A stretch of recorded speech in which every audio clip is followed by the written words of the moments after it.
Hello guys, പാണ്ടാസ്റ്റെപ്പിൻ്റെ മറ്റൊരു എപ്പിസോഡിലേക്ക് എല്ലാവർക്കും സ്വാഗതം. കഴിഞ്ഞ 2 വീഡിയോയിലായിട്ട് MKTയിലെ മാർക്കറ്റും ഫുഡും കൾച്ചറും ഒക്കെ നമ്മൾ കുറച്ചൊക്കെ പരിചയപ്പെട്ടു. ഇന്നത്തെ വീഡിയോയിലൂടെ അവിടുത്തെ പൊളിറ്റിക്കൽ കോണ്ടെക്സ്റ്റ് എന്താണെന്നുകൂടി നമുക്ക് നോക്കാം.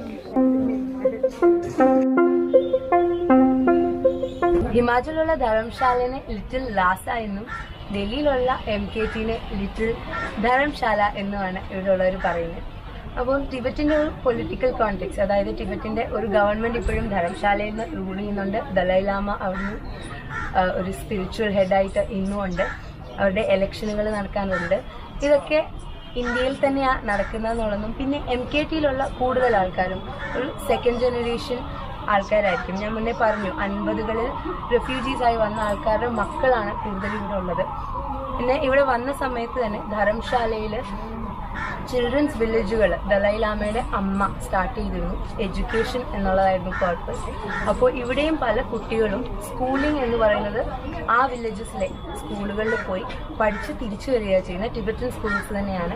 MKT നടന്നാലും നമുക്ക് മൊത്തം ഫ്രീ ടിബറ്റ്, സേഫ് ടിബറ്റ് ഇങ്ങനെയുള്ള ടാഗുകൾ കാണാൻ പറ്റും. 1950കളിൽ ടിബറ്റിൽ നിന്ന് ഇന്ത്യയിലേക്ക് റിഫ്യൂജികളായി വരാനുണ്ടായിരുന്ന സാഹചര്യം ചൈനയിൽ നടന്ന മാവോയുടെ കീഴിലുണ്ടായിരുന്ന കൾച്ചറൽ റെവല്യൂഷനാണ്. അവരുടെ വിശ്വാസങ്ങളും ആചാരങ്ങളും ഒന്നും ഫോളോ ചെയ്യാൻ പറ്റാത്ത ഒരു സാഹചര്യത്തിലാണ് അവർ ഇന്ത്യയിലേക്ക് പലായനം ചെയ്തത്.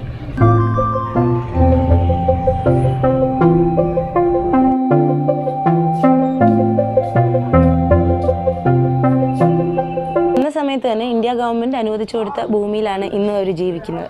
അതിനുശേഷം ഒരു ജനറേഷൻ ആൾക്കാരുടെ ഉണ്ടായിട്ടുമുണ്ട്. അപ്പോൾ ആൾക്കാർ കൂടുന്നതിനനുസരിച്ച് ഭൂമി കൂടി വരാത്തതുകൊണ്ട് ഇവിടുത്തെ ഗലികൾ കൂടുതൽ ഇടുങ്ങിയും ബിൽഡിങ്ങുകളുടെ ഹൈറ്റ് കൂടിയും വന്നുകൊണ്ടിരിക്കും.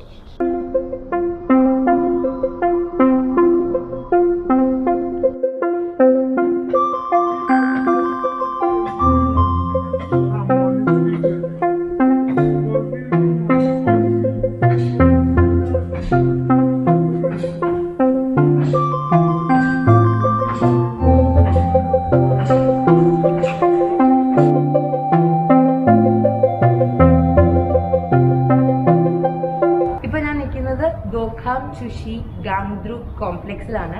ഈ ദോഖാം ചുഷി ഗാംഗ്രൂപ്പ് എന്ന് പറയുന്നത് ഒരു ഗൊറില്ല ഫൈറ്റേഴ്സ് ആണ്. ചൈനീസ് ഗവൺമെന്റിനെ, ചൈനീസ് ഫോഴ്സസിനെ 1956 മുതൽ ഫൈറ്റ് ചെയ്തിരുന്ന ടിബറ്റൻ ഗൊറില്ല ഫൈറ്റേഴ്സിന്റെ ഒരു ഗ്രൂപ്പാണ്. ഈ കോംപ്ലക്സ് എന്ന് പറയുന്നത് അങ്ങനെയുള്ളവരിൽ മാർട്ടേഴ്സായ ഈ ഫൈറ്റിൽ മരിച്ചുപോയ ആൾക്കാരെ ഓർമ്മയ്ക്കായിട്ടുള്ള ഒരു മെമ്മോറിയൽ ആണ് ഈ കാണുന്ന കോംപ്ലക്സ്.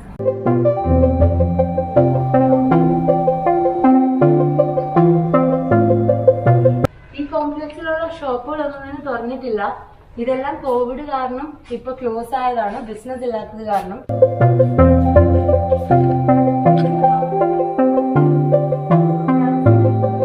മുന്നേ പറഞ്ഞ പോലെ അത്രയും പൊളിറ്റിക്കൽ മൂവ്മെന്റ് ആക്റ്റീവ് ആണ് ഫ്രീ ടിബറ്റ് മൂവ്മെന്റ്.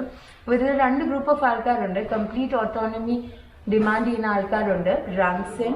ഈ റാഡിക്കൽ പൊളിറ്റിക്സ് മതപരമായി വിശ്വാസിക്കുന്ന, അതായത് റിലീജിയസ് ആയ ആൾക്കാർ, ദലൈ ലാമനെ ഫോളോ ചെയ്യുന്ന ആൾക്കാർക്ക് പറ്റുന്ന ഒന്നല്ല. അവർക്ക് ഉമേലാം എന്ന് പറയും.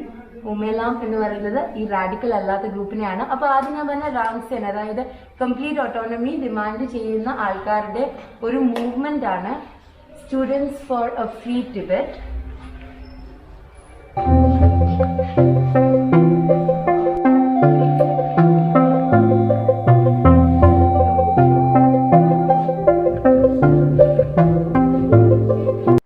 ഷോപ്പ് നമ്പേഴ്സ് ആണിത്. കോംപ്ലക്സിലെ 3rd ഷോപ്പാ. എല്ലാ ഷോപ്പിന്റെയും താഴെ ഫ്രീ ടിബറ്റ് എന്നുള്ള അവരുടെ സ്ലോഗൻ കാണും.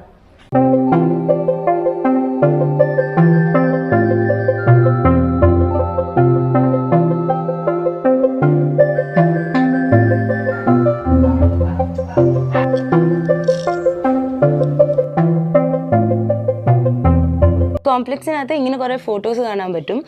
ടിബറ്റൻ വാരിയർ ഗ്രൂപ്പ്സിലെ ആൾക്കാരാണ്. ചൈനീസ് ആർമിയെ ഫൈറ്റ് ചെയ്ത ടിബറ്റൻ വാരിയേഴ്സ്.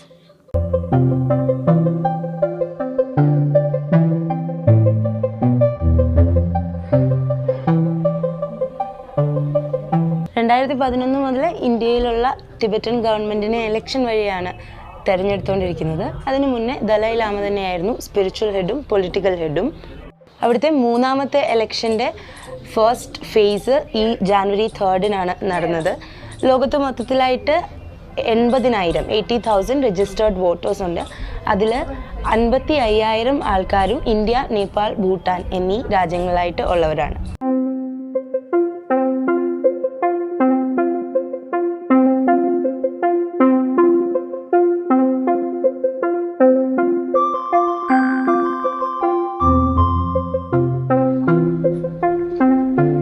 ടിബറ്റൻ ഫുഡിൽ കഴിഞ്ഞ വീഡിയോയിൽ മിസ്സായി പോയൊരായിട്ടും ഇപ്പോൾ ഇവിടെ കണ്ടു. എന്താന്ന് നോക്കാം.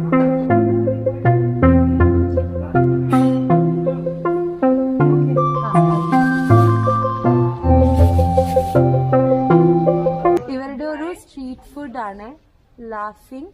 അപ്പോൾ നമ്മളത് ഇവിടെ ഒരു ആളുടെ അടുത്ത് നിന്ന് ഉണ്ടാക്കാൻ പറഞ്ഞിട്ടുണ്ട്. ഉണ്ടാക്കുന്നത് ആദ്യം കാണാം, എന്നിട്ട് കഴിക്കാം.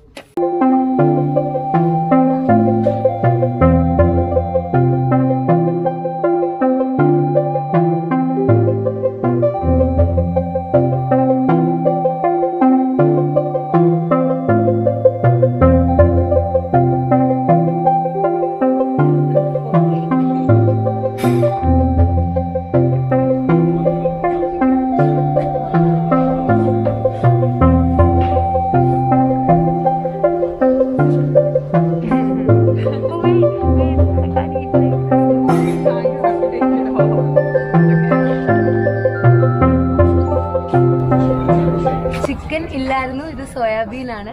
തൽക്കാലം അഡ്ജസ്റ്റ് ചെയ്യാം.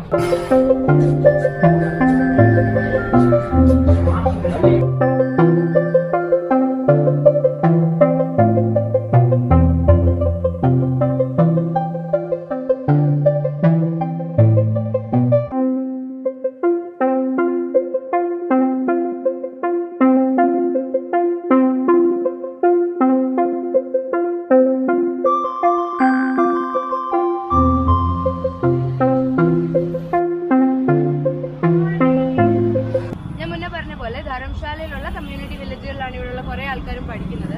ഇവിടെ ഒരു ടിബറ്റൻ സ്കൂളുണ്ട്, MKT മാർക്കറ്റിന്റെ സൈഡിൽ തന്നെയാണ്. ആ സ്കൂളിന് ഫ്രണ്ടിലാണ് ഇപ്പൊ നിൽക്കുന്നത്. സ്കൂൾ ക്ലോസ്ഡ് ആണ്. പക്ഷെ അതിന് ഫ്രണ്ടിലുള്ള ഒരു ബോർഡ് കണ്ടാൽ ഏകദേശം അവരുടെ പൊളിറ്റിക്കൽ കോണ്ടെക്സ്റ്റ് ഞാൻ മുന്നേ പറഞ്ഞത് ഒന്നുകൂടി ക്ലിയർ ആവും. ടിബറ്റൻസിനെ സംബന്ധിച്ചിടത്തോളം ഇപ്പോഴും അവരുടെ മതം ഫോളോ ചെയ്യുക, കൾച്ചർ ഫോളോ ചെയ്യുക എന്നുള്ളത് അവിടെ അലൗഡ് അല്ല. അങ്ങനെയാണ് പല ആൾക്കാരും ഇവിടേക്ക് വരേണ്ടിയിട വന്നത്. ഇന്നും പല പേരൻസും കുട്ടികളെ ഇന്ത്യയിലേക്ക് അയക്കാറുണ്ട്. വിദ്യാഭ്യാസ കാര്യങ്ങളൊക്കെ ഇവിടെയാണ് ഉണ്ടാകുന്നത്.